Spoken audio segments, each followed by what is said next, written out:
Welcome, everyone, to this episode of the MBE Enterprise Podcast, where we talk about money, business, and entrepreneurship with some of the brightest minds I know. Today, I am joined by Tyler Boerema, founder of Atlanta Sneaks. Tyler, how are we doing this morning, man?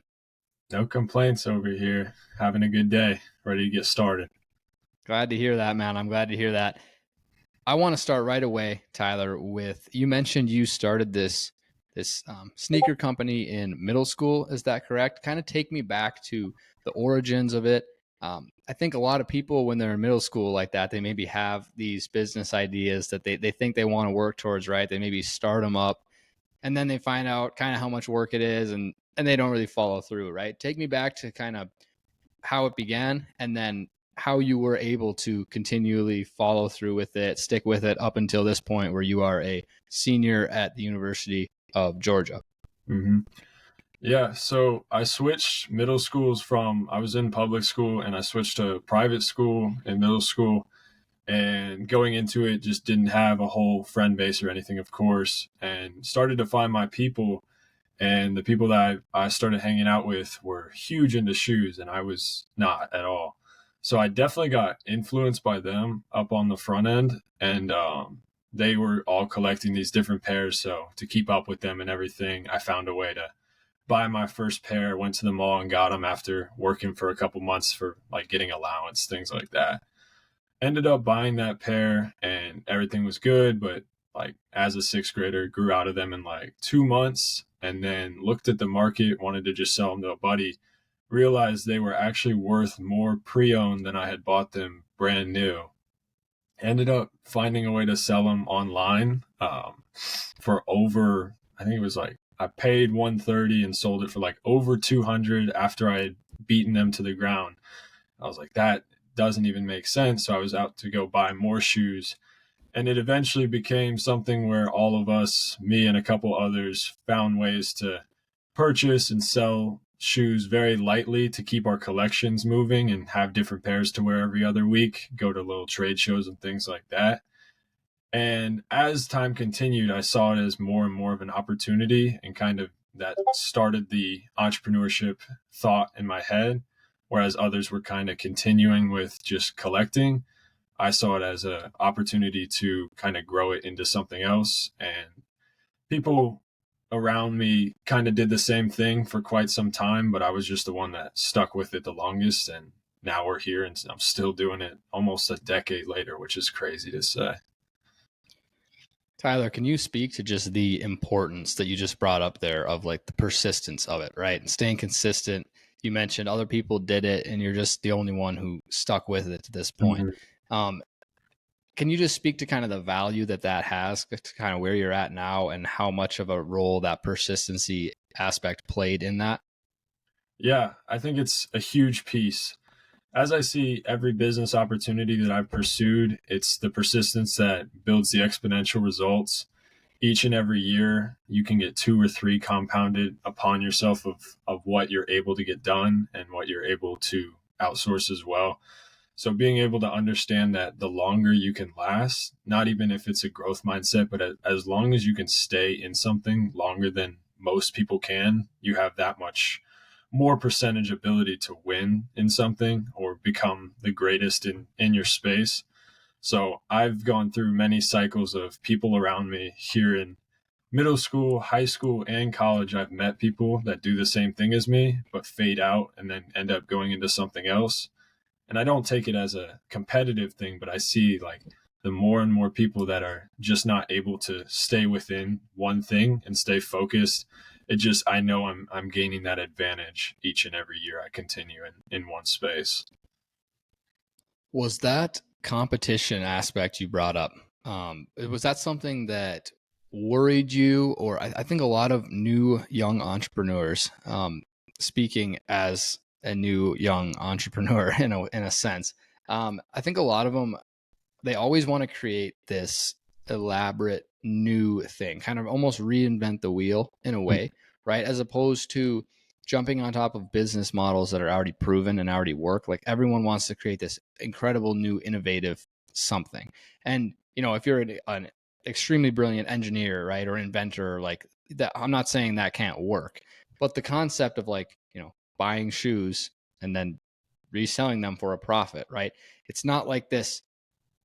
This doesn't mean it's easy, but it's not like this extremely, extremely elaborate thing, at least from my point of view. Totally correct me if I'm wrong.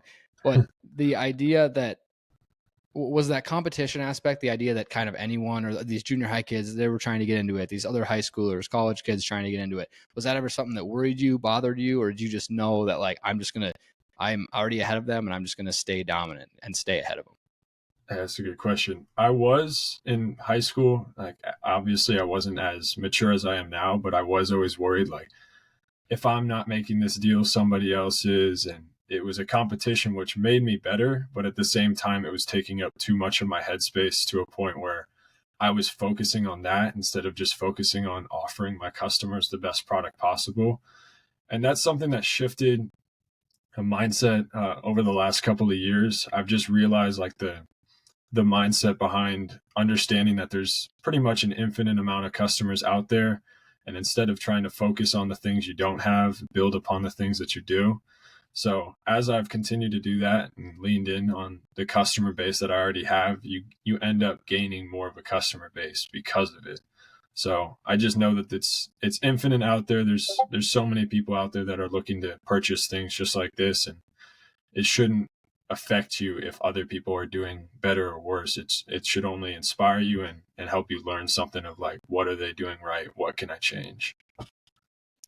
That abundance mindset is something that I talked about actually on the last episode. Well, they talked about it, the guests on the last episode, and it's something that it speaks so true, right? There's enough money. There's enough, in their case, real estate deals. There, in your case, shoes, buyers, right? Sellers. There's enough of them in the world for more than just one person to be successful at it, right? I think people have to really understand that they can dominate their. First, you got to dominate your local space, and exactly what you're doing. Then you dominate it on a citywide level, maybe. Then a region level. Then maybe you can expand a little bit, or you're trying to dominate on a national scale, right? You got to work your way up. Can't skip those steps. As I always like to mention, of like just jumping. Tyler, how about the business model? So right away, you talked about at the beginning, it very primitively started when you just bought a pair of shoes, wore them for a while, and then went to sell them and realized they were worth more. You're like, what? How does this happen? And that's kind of a fair question. Like, how does that happen? How has the business model shifted? Do you still buy them and wear them for a couple of weeks and sell them? I'm assuming maybe not, but I could be wrong there. Or is it just full on buying and reselling? How exactly? Take me through kind of the current business model of Atlanta Sneaks. So right now, it's not anything related to me buying stuff to wear anymore. It's solely based off finding profit in things. The ideal business model that I'm running now is finding pre-owned and brand new collections from people within the Southeast and across the US, but I prefer to meet them in person. And I offer the service of I'll buy anything you have as long as I can get it all. And now I also do individual purchases, but I prefer bulk because obviously you can get a better deal if you're providing them with, let me take everything at once and help you out. So I do that. I make sure I try and buy at least 500 pairs a month. And from there, I post individually on 3 or 4 different platforms, one being eBay. That's my largest revenue right now. And then my Instagram page, I get a lot of leads through there on buying and selling, and a couple other light platforms, StockX, Goat, and things like that, where I aim for a $50 margin or $50 profit per unit, or 25 to 30%. But ideally, I'm sitting at like a 45% margin overall for the year. Yeah, those are excellent numbers. Excellent numbers there, and kind of tying into that previously what you said, that finding the deals, client acquisition, and customer acquisition, I guess. Mm-hmm. How would you kind of go about navigate that process of onboarding a customer, building a relationship with them? Do you have a lot of repeat suppliers to you and buyers as well? Is that something that's pretty important for the space you're in right now? Take me through a little bit of that finding deals and then also, I guess, obviously selling them as well. Yeah, I'll start with the finding deals aspect of it. It's actually something I've been working on over the last couple of months. before it was me just always asking everybody, hey, do you have shoes for sale? And just kind of scraping by, seeing as many pairs as I could find. But now I've utilized one aspect for me is Facebook. So I've gotten in some pretty prominent groups in the area with 40, 50,000 members. And I have created a identity for myself as the guy that buys everything. So now I have almost an unlimited amount of leads because everybody sees my face. I make sure to put my face out there as much as I can, showing like, here's me. I just bought 200 pairs, 300 pairs.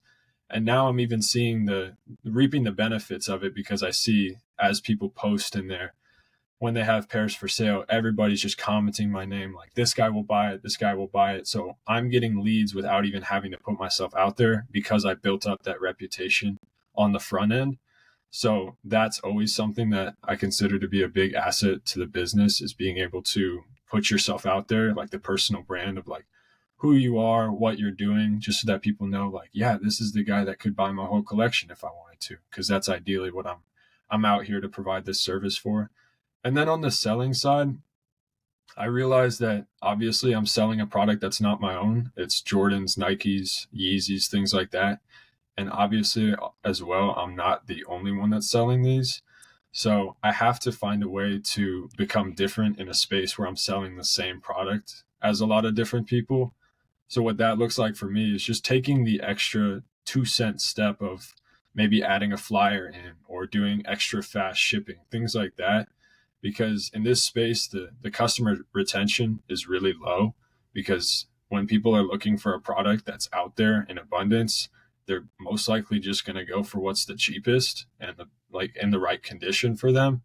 So if you can provide them with some type of service that they would want to come back to, they'd be willing to pay even a premium just to work with you again. So that's something that I'm not 100% optimized for yet, but I'm continuing to figure out just little wins here and there that I can take advantage of and continue on in the future. Flipping back to the buying and the finding deals ends of things, when you're going after those collections, obviously, right, you're getting them in bulk and then able to sell them individually for a higher, you get a better deal when you get them in bulk. I think that most people should understand that aspect of it. Are you getting things within that you're like, I won't sell this, like this is kind of useless, like this one piece or this one unit, you're like, I'm getting, however many of them, and this one is absolutely garbage, but I'm doing it for these other ones? Or are you trying to resell? I mean, obviously you're trying to resell everything, but do you go into it sometimes with that knowledge that you now have in this space of like, this one probably won't sell very well? Yeah, I've seen the same shoe over 500,000 times on some of the popular models. So I pretty much have a general idea of like ideal situation, what I want to pay off the top, and then the most I would be willing to pay to still make my margin. So I go into it knowing that what I need to pay on most stuff, which is something that I've definitely seen as an asset for me, being able to pretty much price anything out on the top, don't even have to research it or anything. But then on stuff that I don't know as much about, other stuff like different brands and things like that, I'll usually, when it's in bulk, for example, I'll usually price that into the total and just add it to the cost of the other ones. But in general, if it's something I don't know and I'm still getting bulk from them, I'll just toss them like 10, 15, $20 on it. And usually they'll end up taking it if we both know it's not something of value. And thankfully, I also have the business side model of selling to different other suppliers that are looking for that type of stuff. So I'll be able to at least cover costs with it and sell to them in bulk for that 10 or 20, which isn't very high value, not making a lot of money on it. But I know that I can at least, if I can pay under 20, I can always sell it for 20. Are you primarily B2B then, B2C, combination, pretty even combination of both, would you say? I like selling to other businesses, obviously, because they'll buy in bulk just like I do. And if I can make decent profit on it, I will. That's something I added this year. But B2C is obviously where I make more money because it's the end consumer. That's the person that would pay the most out of anybody. Any of these B2B, they have to sell for a profit too. So I understand where they're coming from when they come with their prices. usually it's a lot of the time when I try and work with these big businesses as well, they're trying to offer exactly what I pay, which I can completely understand. But when I get it for lower, then I'm able to make it happen. But B2C is always that's the best method for me. That's where I make the most and can actually build relationships and start that network effect of, if I can build out such a customer relationship that they would feel the need to tell their friends, and that would be the ideal situation for me. We talked a little bit about before the episode started, just briefly on kind of the importance of knowing the space as well. And we kind of got into this when we talked about competition, the idea that you might have some competition coming up. You see someone new trying to do it, but at the end of the day, you know that you have a decade of experience underneath your belt now, and you're confident in your own abilities in that. How important is, I guess, knowing the space? And then can you speak to some of the lessons that you have learned so far, that specific things as far as like, okay, I'm not worried about this guy because I know this and he doesn't, right? He hasn't learned this lesson yet, and I know how to work my way around this issue. Any things like that that come to your mind of like lessons kind of that you've primarily learned, the biggest ones along the way?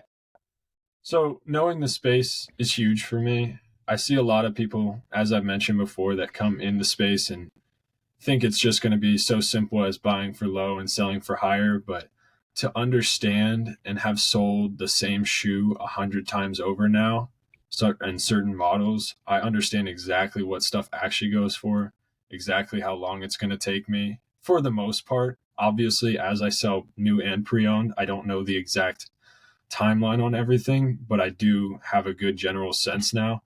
So being able to go into any deal or negotiation with that knowledge in the back of my head it's vital for it.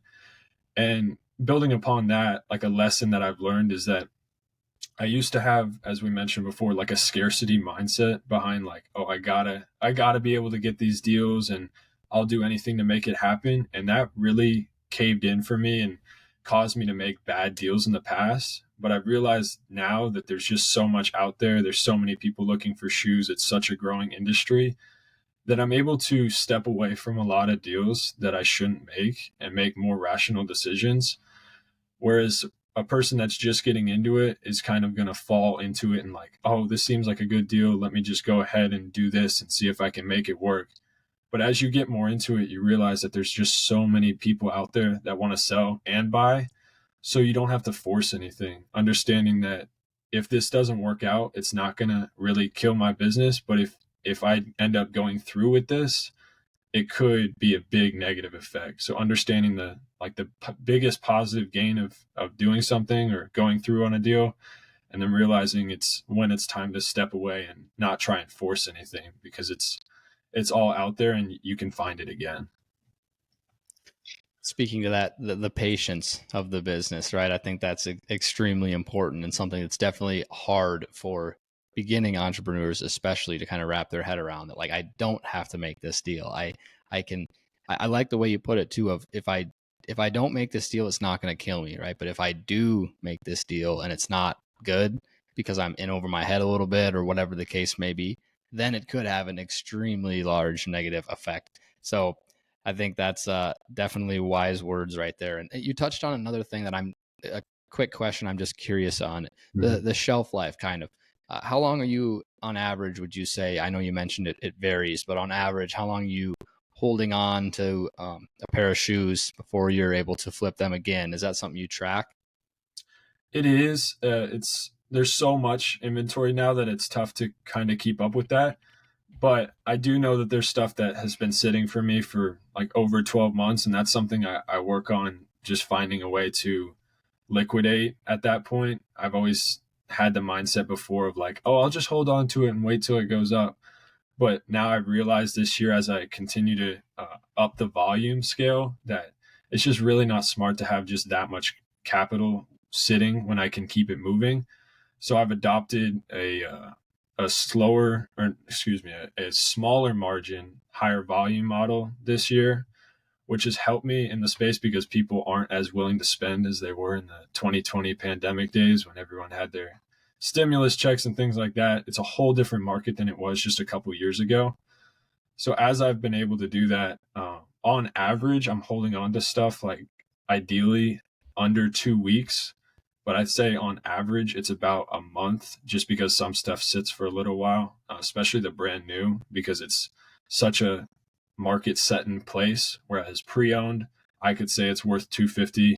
Another person could think it's worth 350, and that way you can easily make that sale because they think they're getting a good deal. Whereas the brand new, if it's worth 200, chances are I'm probably going to list it at like 180 to 200, and it'll just take as long as it takes to sell based on the market demand. It's a lot more fluid through there, whereas pre-owned can be all over the place.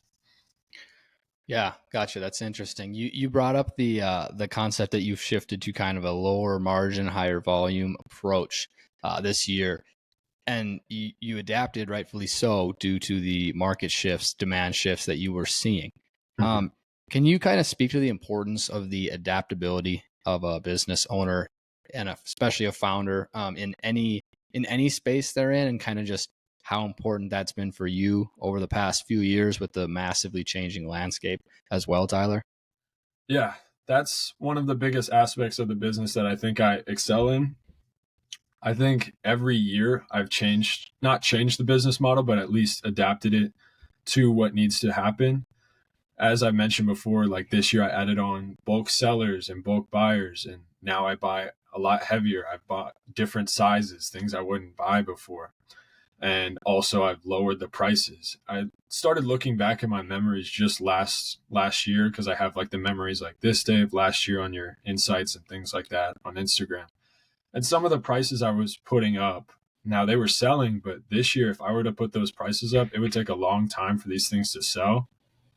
So I've definitely realized that a change in a shoe that I would usually have listed for 150 might be like 110 or 120 now.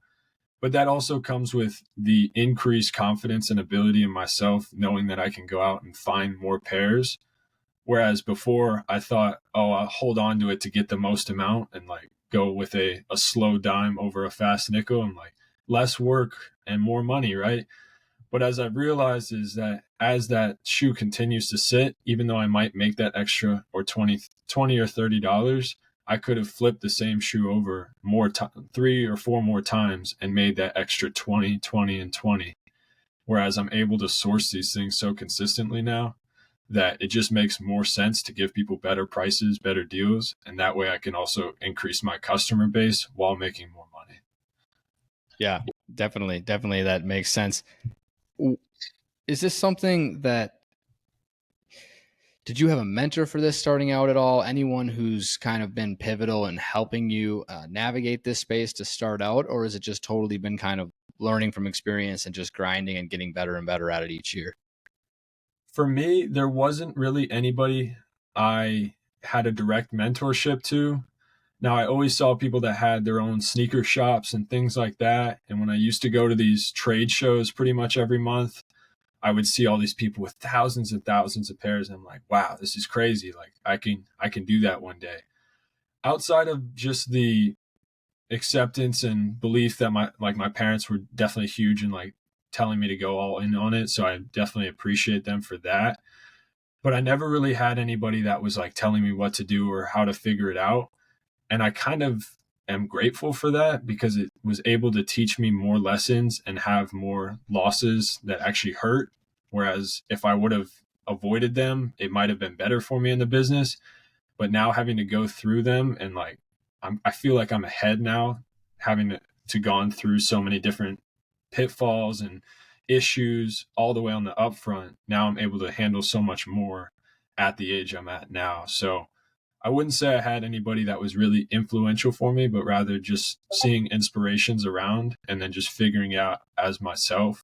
I didn't really consider it to be a business until I was starting to buy sizes that weren't my own or anything, and like not collecting anymore, but rather just buying to go out and sell. So just figuring it out along the way pretty much by myself was, I kind of consider it an advantage. Definitely. Definitely. And that's a great mindset and perspective to have around it, right? Using it to your advantage any way you can. And that's something I want to get into, is the mindset here. But I have one more question for you before that. Mm-hmm. The negotiation, the sales, the marketing, that's obviously a huge aspect of this business that you're running.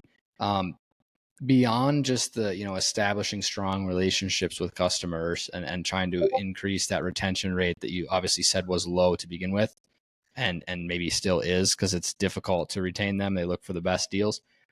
Are there any aspects or tips surrounding the topic of like negotiation and the sales approach to it that you have developed over time, learned that are more effective, maybe mistakes that you were making originally with it that you realized this is not the right approach to take? I know you talked about adding in like little add-ins with the purchase to try and make it unique, but as far as like the negotiation of it actually goes, anything with that as at all? Yeah, a couple of things with that. That's something that I love reading about and figuring more out, and tips along the line. So some of the biggest ones that I've learned a lot, but only applied a few. One of the biggest ones, purchase wise, is, as I mentioned before, knowing like when to step away from the deal. But the man with the most options is the one that wins the negotiation all the time. So if I go into something knowing I need to purchase it or I need to sell it, I'm obviously not very high leverage in that situation. Whereas when I'm coming into somebody and they're like, yeah, I'm moving tomorrow. And this has happened before. I had it just last week. The guy was like, I'm literally like moving out, like rent's due and I don't have it. So I'm just selling all these to get rid of it. Not that I want to take advantage of it, but like I'm in the driver's seat in that negotiation. I know that I don't have to purchase these. I'm going to be perfectly fine without them, but he needs to get rid of these. Like he can't take them with him tomorrow. So I'm able to use that and still pay fairly, of course, but go ahead and make sure that I get the best deal and not force anything there. And then on the selling side, I've realized that people don't want to be sold to. Obviously, if I were to come to you and like, hey, buy these shoes, you need them. They look good on you. Like it's not gonna work. I'm here as an assistant, helper, buyer. All I try and do is, here's what I have. If you're interested, just let me know any questions. I'm here to work with you, answer any questions, figure out what you're looking for specifically. If you act as an assistant that has a sole purpose of just trying to help people out and add value to their lives instead of let me find ways to make money off of you, the whole mindset shift, people feel a lot more comfortable working with you, and they end up be willing to pay more just because they feel like there's a value add of me helping them along the process instead of just like, oh, you should definitely buy these or go with these. I want to jump back a little bit to what you brought up in that example of the guy who was moving and needed to sell them, right? Mm-hmm. That's an example of a time where you mentioned you still would give them a fair price. Of course, you want to get the best deal you can, but you still hold to your own morals and values, that you don't just want to lowball them completely, right? Was that something that was, I asked this in the most genuine way, like, is that something that was difficult? Like, you go into that deal, or was it just you stood firm in your morals and your values, right? Because you could probably go into that deal and be like, I'm going to offer them way less than what it's actually worth, right? Mm-hmm. Like, that could be tempting for people in business because you do understand the fact that, okay, I have the high ground in this situation, to use a Star Wars quote there. Is that something that was challenging for you at all, to kind of stand firm in your values and your beliefs in that regard, or not so much, Tyler? Definitely has shifted. In the beginning, I was a lot more immature and was like always in it for the short-term money. Like, oh yeah, if I have the high ground here, I'm definitely going to take full advantage and make sure I make as much as possible. But you have to see every business transaction as a relationship that can blossom in the future as well. If I'm willing to pay fairly and make sure that he's getting enough on this deal, he has that much more potential to come back to me when he needs to sell some more stuff, to buy stuff off me. I've had people sell me stuff and then end up buying the same pairs back when they actually have the money.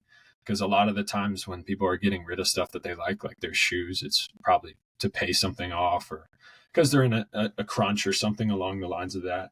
So I've had people come back to me and end up paying more, giving me a profit because they felt that I was fair on the front end.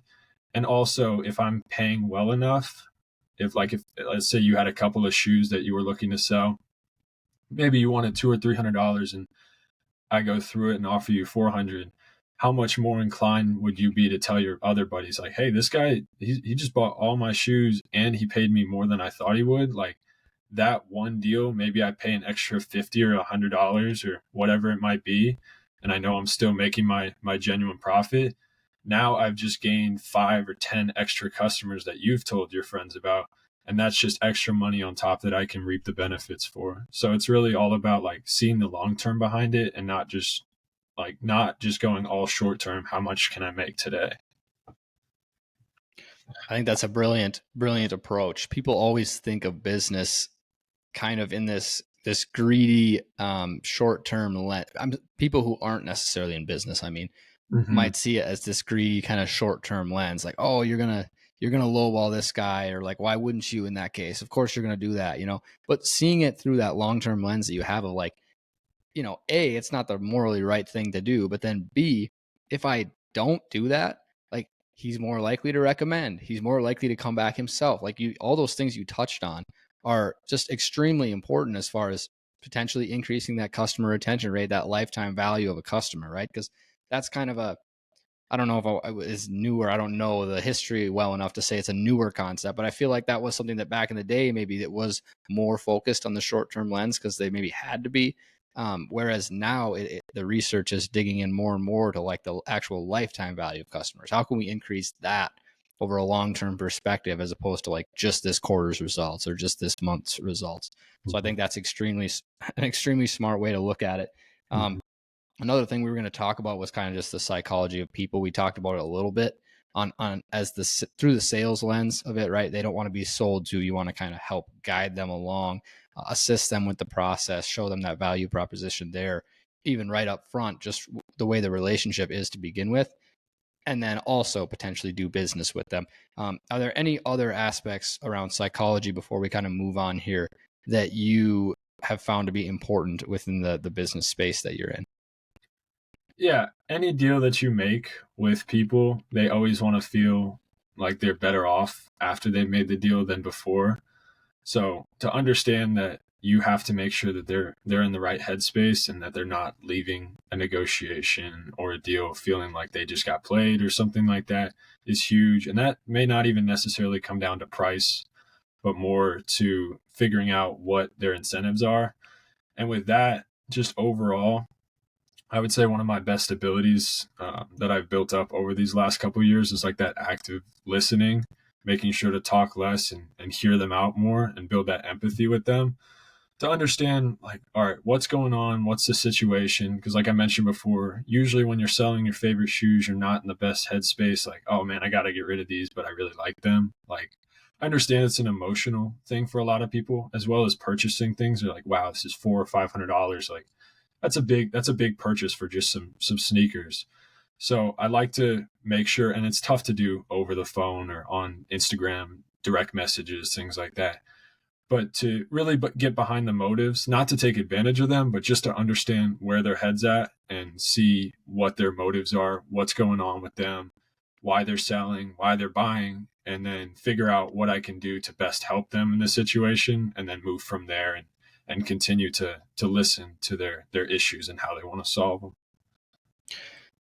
All of that stuff is so important, and the fact you have a grasp on it, you know, at this young of an age is, speaking from a peer. Obviously, I'm not a mentor to you, someone who's ahead of you, but it's extremely, it's only going to be beneficial going forward. The fact that you understand the importance of those relationships, just like you said, the psychology of people, right? Understanding how they think, not to take advantage of them, but to just frankly better understand the situation. And you talk about active listening too. That's one of the reasons I literally started this podcast. It's because I was like, okay, I know I can talk. Like, I'm pretty good at just not shutting up. And when I'm talking to people about something, especially if I really like it, right? Who isn't good at that, you know? And I was like, listening, it just seems to be this recurring theme of like everyone who's wealthy or like successful seems to say that listening is extremely important. It's more important than talking. Get in a room where you're the dumbest person. You can learn from 5 different people, right? That, and then just soak it in. So the importance of that, I mean, that's literally one of the reasons I started this podcast, is to learn from people who are doing better than me. Like, I was just like, why would I not do that? You know, it seems smart, and I gotta become more well-rounded and iron out that skill. I maybe have the speaking portion down, but the listening, I need to get better. Asking good questions too, right? I'm sure that comes into sales and the relationship with the customers. Like, understanding which questions to ask when, and how to phrase them. All that stuff is so extremely important. And before we get into, actually, no, let's wait with that. Mindset. That's another thing we talked about. Kind of now I want to talk about life as opposed to just the business realm through the lens of everything. What are some specific important things that you place on mindset, important aspects of mindset that you take with you in both business, but then also in day-to-day life you like to stand firm by? I know you're big into running. I want to touch on that, kind of the discipline, the mindset around that, and why you maybe got into that and lifting as a whole. Kind of just the floor is yours, Tyler, or just discuss your thoughts on mindset as a whole. Yeah. So one of the biggest things that I've taken away from the business is that it's not just up and to the right all the time, that there's peaks and troughs pretty much every single day. And I've seen that in the business and then applied it to my life. Like there's going to be good days and bad days, but you know that you can't have the good without the bad and vice versa. So to understand like, okay, today wasn't good. Here's what didn't work. And any bad day is just an opportunity to figure out what didn't work so that you can move on and become more optimized. So like in business, I've had months where I've gone way high and then months that are much lower in revenue and profits and things like that. But instead of looking at it like, man, I failed this month, it's more of like, okay, what didn't work? It's almost better to have those things that don't work so that you're able to become that much better and figure out all the problems that could arise in the future so that you can avoid them in the past. And another thing, on the high days, everything can feel like it's going right. You got the job, you did all the things, you did all your work. And the biggest thing with that is also just not falling into it and not seeing like, okay, everything worked, business as usual. Like you have to be able to analyze what is working so that you can build upon that and not just get too blindsided, like thinking that like get ego, like, oh yeah, I'm the best, I'm figuring it all out, it's all making sense. Because if you don't take account of like what's actually working, the next month may just be another bad month and you'll feel completely defeated because you're like, what happened? Why did I fall off? So to know that there's days that are going to be up and down and be able to take them both and understand them and take time each day to figure out what worked and what didn't just makes you that much better. So going along the lines of that, one of the biggest goals for me in the overall in life is just to reach full potential. So with that, you have to take account every day of figuring out what's working and what's not, and continue to get that 1% better each day, which is why I got into over the last couple of years, as I'm sure a lot of entrepreneurs do as well. As you're trying to optimize a business, you want to optimize your life as well. So I'm trying to build out becoming the most fit that I can and doing running, lifting as much as I can, doing crazy challenges, just putting myself out there, doing the hard things, because as you continue to do these hard things in life, everything else becomes easier. If you can run a marathon and tell yourself to do it, get the mental fortitude to go out and do it, regardless of if you're prepared or not, just think how easy it would become to go run 3 miles the next day. Everything else becomes that much easier when you set yourself up for such a high baseline of what you think is possible and what you know you can achieve. You brought up 1% better every day. And I absolutely love that because I have a group chat with two of my closest friends that is literally called 1% better every day, where we talk about business and just life in general. So that I love that. I love that concept. Another one I love, and you're kind of speaking to it here, is Matthew McConaughey talks about the concept of his hero. Mm-hmm. I don't know if you've ever heard this one. For those who haven't, it's the idea of, well, someone asked him, who's your hero, right? And he's like, well, let me think about that. And the guy comes back 2 weeks later and says, who's your hero? And he goes, it's me in 5 years, or whatever period of time you want to look at it. It's me in 5 years. So 5 years later, guy comes back and he looks at him. He goes, are you your hero? And he's like, not even close. The guy's like, what do you mean? He's like, well, my hero's 5 years out still. And my hero is always 5 years out. I'm always trying to improve and always get better. And that falling in love with that process of the, whether it's self-improvement or business improvement, getting better in whatever area of your life you're focusing on, like fall in love with that process and then you can't fail, unless you give up, right? But if you have a tangible, this is where I think SMART goals are kind of interesting, right? Because they came onto the lens, and I still think they're effective, but they came onto the lens of kind of like, goal setting has shifted, I should say, from the idea of I want to be able to do X number of whatever, this specific thing, as opposed to I want to work every single day to get better at that thing, and then the results will come. And if they don't, I'm still happy with it because I put in the work. And having that, like, the growth mindset, but also the process goal setting, as opposed to the tangible outcome goal setting, that I think has shifted, and rightfully so, because I think it's the right way to look at it from the psychology of humans perspective. Being able to weather those lows, and also understand and still try and learn from, and not just expect the highs all the time, right? Because like you said, you can't have the highs without the lows. That's the concept of life, right? I have to ask you, you got big into running. Were you always big into running? Is that something that was more recent? Did David Goggins play a role in that at all? Or I have to ask you about some of that too. Yeah, I wish I could show you. I got a big Goggins poster right behind me as well. I was not into running initially. I got into the self-improvement space, I'd say senior year of high school, started hitting the gym, having no idea what I was doing. I can remember the first time I was just like a Planet Fitness guy doing like just bicep day and the classic bro split, things like that. So I've been lifting for about 4 years now, and I've optimized that a lot, figured out a lot of the tips and tricks and what's effective, what's not. But I realized that it's not that I was falling out of love with it, but it was becoming too much of a routine, and I wasn't pushing myself enough, even though I was going hard in the gym. I just felt like I was capped upon, like, it was only teaching me so much at that point. Not even physically. Obviously, I was in good shape, but also just not allowing me to grow in the way that I wanted to.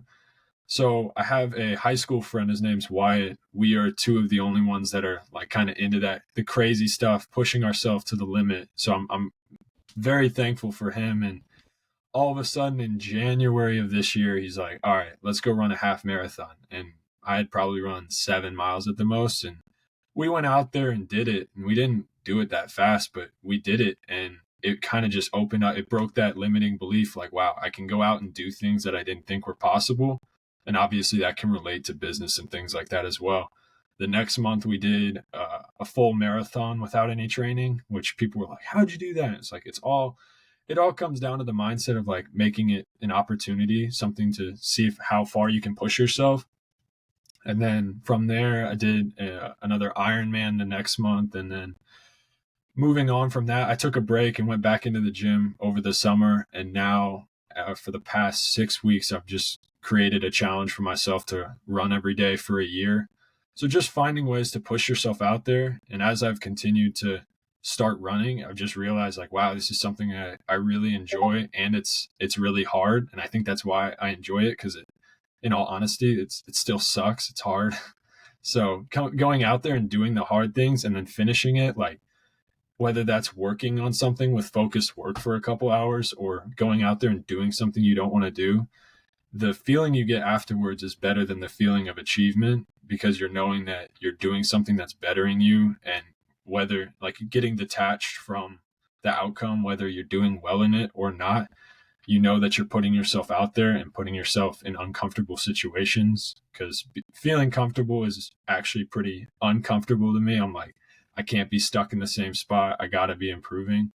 So figuring out ways to just go out there and make yourself feel uncomfortable in the right way, obviously, going to do the right things and pushing yourself to the limit to see what your full potential really could look like. I've always loved training from the side of peak performance. For me, it was always for sports, for athletics in particular, in college, baseball. It was always training on that like top end peak performance level, which is totally different from what you're talking about, because in that space, it's all about, I might do sets of one repetition or two, right? Peak power output, and then rest for 8 minutes, something like that. Like quite literally, I had days over the summers where I would do 10 sets of one on trap bar deadlift, and I'd wait, and it would take me 2 hours because I'd wait 8 minutes in between to just optimize it and get that rep done in a millisecond, as fast to the millisecond as I could, because that was what needed to be done for what I was training for. And there's something to be said now that I'm out of athletics and, competitive athletics in that way, where I'm not training for that necessarily peak optimization. Now I'm training for life, and that the concept of the endurance, like that's why running, I think is so, it's highly regarded by many people in the space, I think, as something that's just extremely effective for that mental toughness, that mental fortitude, that discipline. Because like as much as I might be lifting a heavy weight, it's not doing one rep of that and resting for 8 minutes. You're always fresh. Like that's the point of how you're training it better.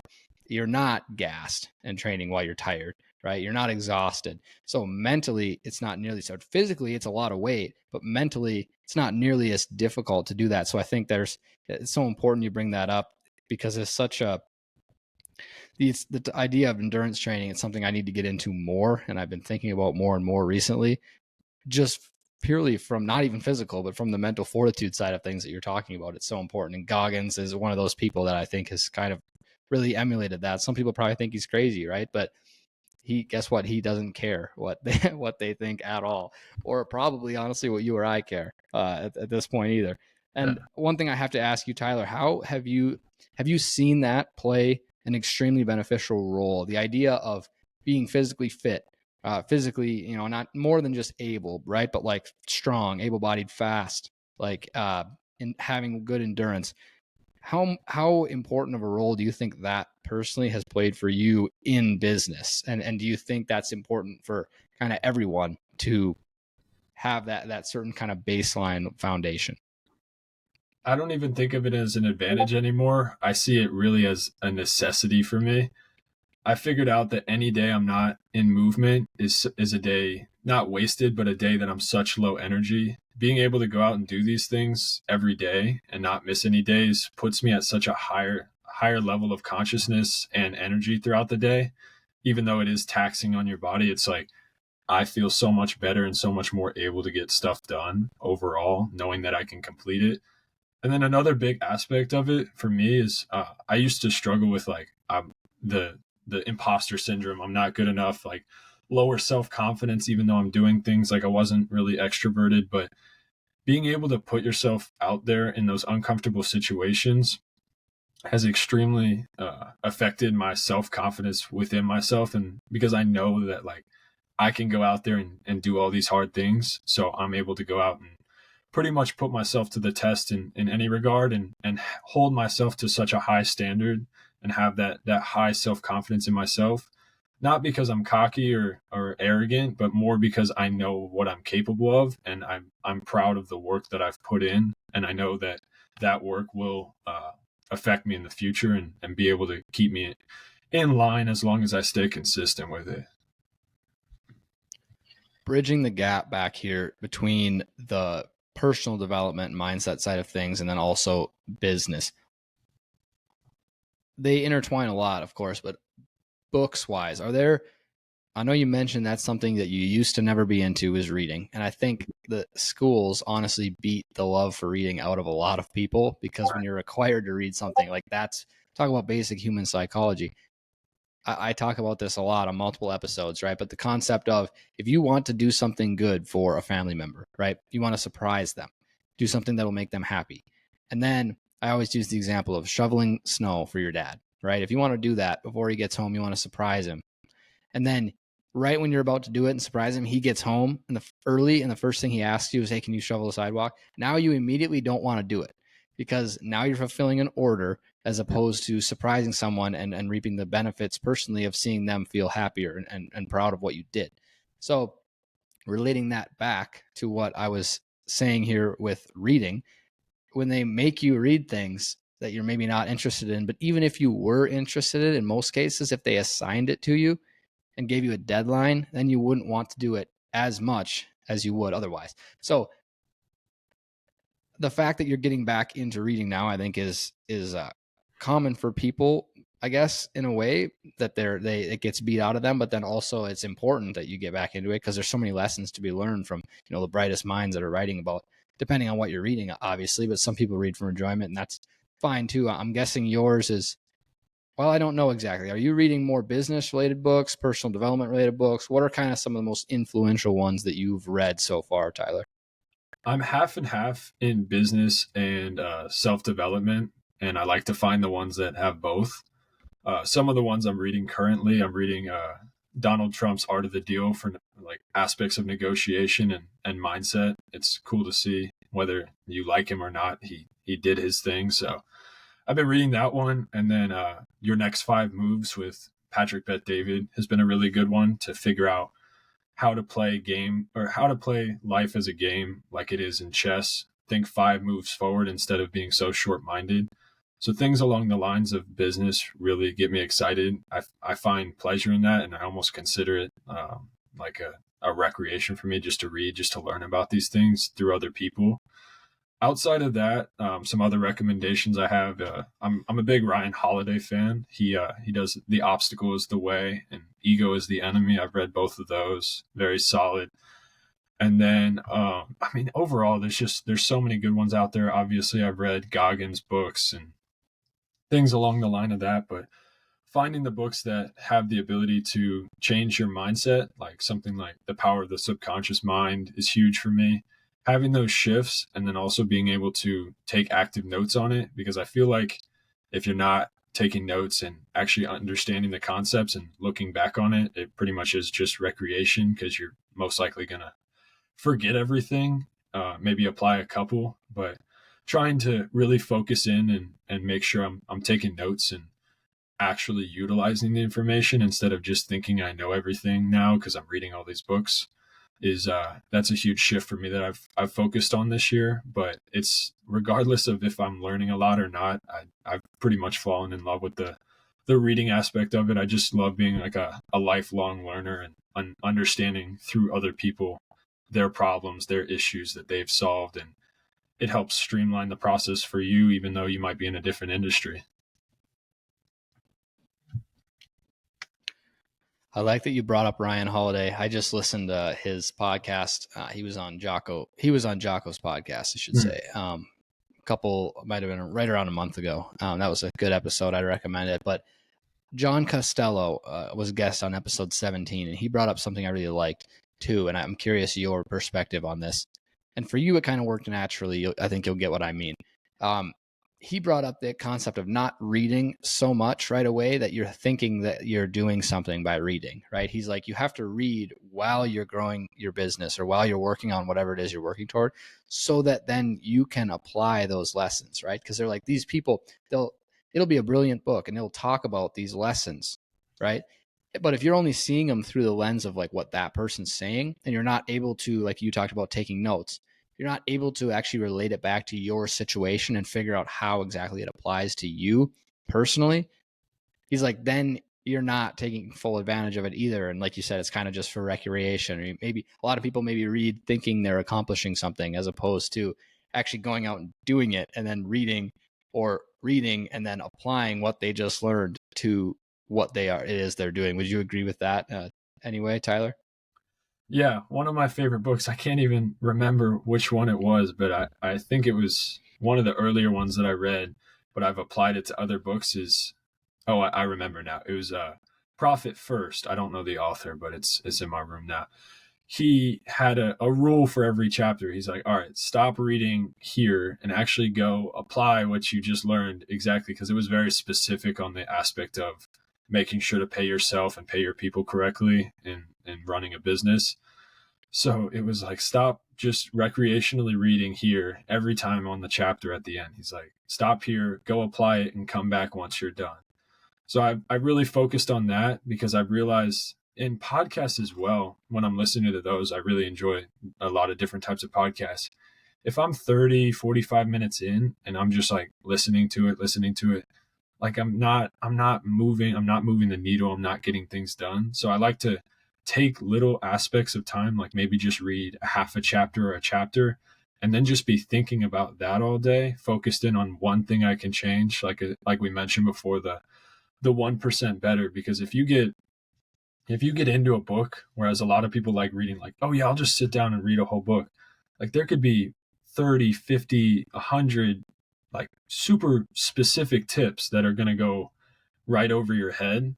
Whereas if you kind of take it, and that's why I kind of read multiple books at the same time, just grabbing things here and there and coming back to it when I need that jolt of a different perspective. I think it's more important to go out and act on it. That's one thing that I struggled with in the past, is I felt like I knew more than I did. And now I'm trying to focus on action before reaction, and figuring out like, okay, where did I go wrong?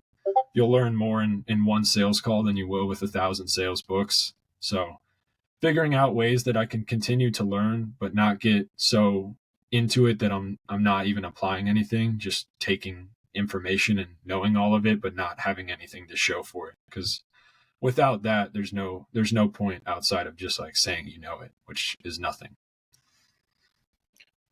You hit the nail on the head, Tyler. How could people find you on Instagram, eBay, any place that might benefit you? Where can they connect with what you're doing with Atlanta Sneaks? So it's atlanta.sneaks on Instagram. I have the page back there. That's me. That's my main channel. Definitely come check me out. And then Tyler Boerema on Instagram as well. If you're looking for motivation or things along the lines, or seeing the runs, I always post the runs to kind of inspire people and show what's really possible out there, build that mindset up, which has been really fun. Outside of that, if you're looking for any types of sneakers or just want to check out the page, it would definitely be Instagram or the eBay page that I'm sure you can link as well. It's just the same thing, Atlanta Sneaks. But definitely check it out and give me some tips. If you see anything you would want to improve, I'm always open to some positive feedback, and can definitely make everything happen. So definitely. Cool, man. Well, it was great having you on. I love the conversation. I wish you the best of luck going forward, and thanks for coming on, man. Appreciate it. I really enjoyed it.